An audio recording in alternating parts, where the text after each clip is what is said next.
Bienvenue dans La Voix rayée, épisode 33, tenir le travail inlassable d'un enfant HPI.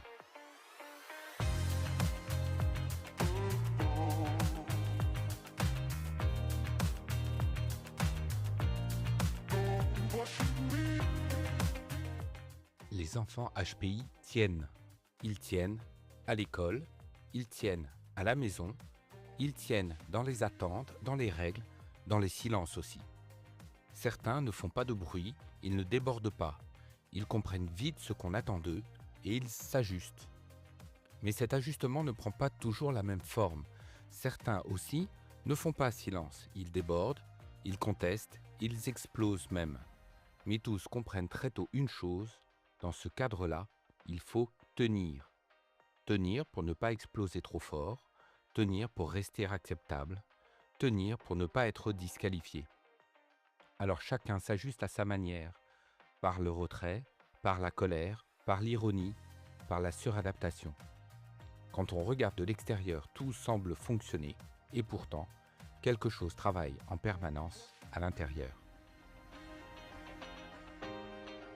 Bonjour à toutes et tous, je m'appelle Franck Robert et je suis votre accompagnateur dans ce voyage dans le haut potentiel intellectuel. Aujourd'hui, je vous parle de ce travail invisible des HPI, et particulièrement des enfants.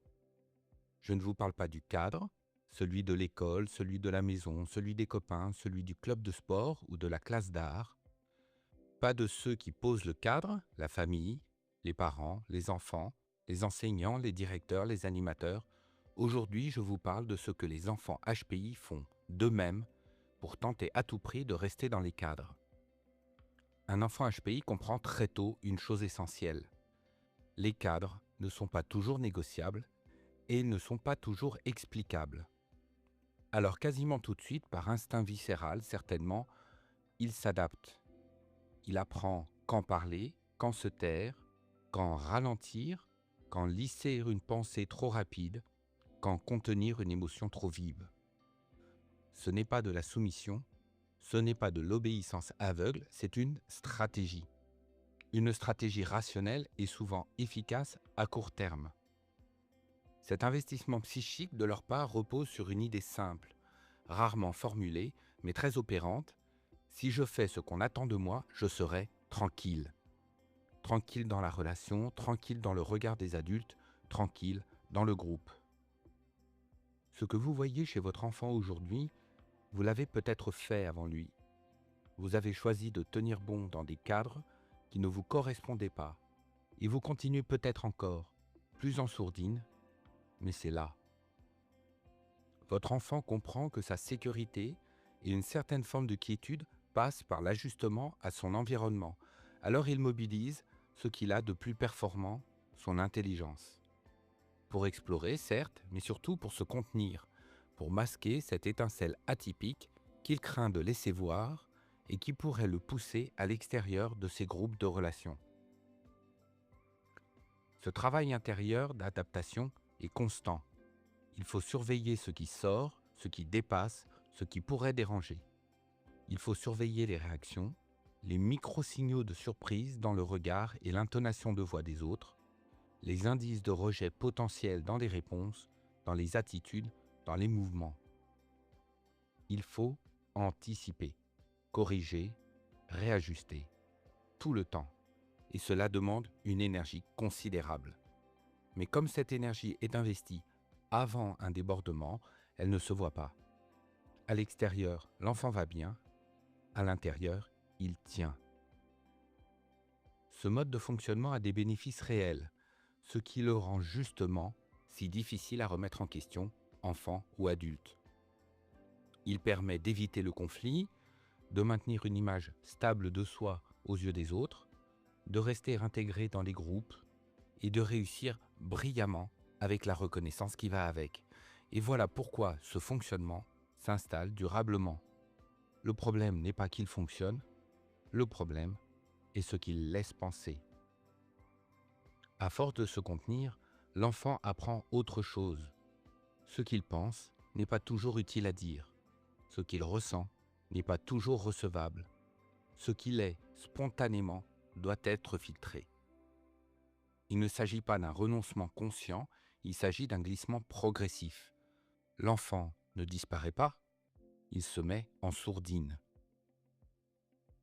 Ce type d'adaptation est souvent valorisé par l'environnement extérieur, l'école, les parents, la famille, les éducateurs, etc. On parle d'enfants sages, d'enfants matures, d'enfants fiables.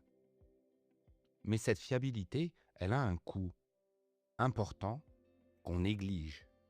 Avec le temps, elle peut produire une fatigue diffuse, inexplicable mais réelle, une rigidité croissante dans le rapport aux adultes, au système, aux autorités, un perfectionnisme défensif, une insatisfaction croissante, une perte d'élan comme si le moteur était brusquement cassé, et parfois un vide, difficile à nommer.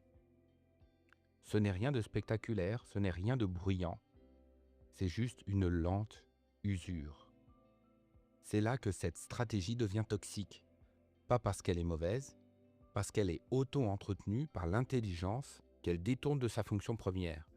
L'intelligence n'est plus un outil de compréhension du monde, elle devient un outil de contention de soi. Et ce renversement va finir un jour ou l'autre par se payer. Peut-être pas dans l'enfance, pas dans l'adolescence, pas dans les premières années d'adulte HPI, mais ce grain de sable va frotter encore et encore jusque dans la vie d'adulte, tant qu'on n'aura pas mis la lumière dessus et qu'on ne l'aura pas retiré pour de bon. Ce point est central en parentalité. L'effort psychique que les enfants HPI investissent dans la stabilité. Parce qu'un enfant qui va bien peut en réalité tenir à bout de bras un équilibre fragile. Parce qu'un enfant qui ne pose pas de problème peut être celui qui s'en pose le plus à lui-même. Je ne vous parle pas de ça pour vous inquiéter ou pour vous alerter d'une urgence absolue, mais parce que le comprendre est essentiel pour savoir ce que vit votre enfant HPI. Et commencer à y penser nourrit votre parentalité. Cela ne revient pas à casser le cadre, ni à encourager la transgression, ni à dramatiser. Cela permet simplement de changer de lecture. Un enfant qui se contient n'a pas besoin qu'on le pousse, il a besoin qu'on reconnaisse l'effort invisible qu'il fournit déjà. Pas pour le féliciter, pas pour l'excuser, mais pour ne pas confondre adaptation et équilibre. Cet épisode ne vous propose pas de solution. Il pose un repère, un point d'appui. Et en parentalité, savoir repérer les décalages change profondément la manière d'accompagner.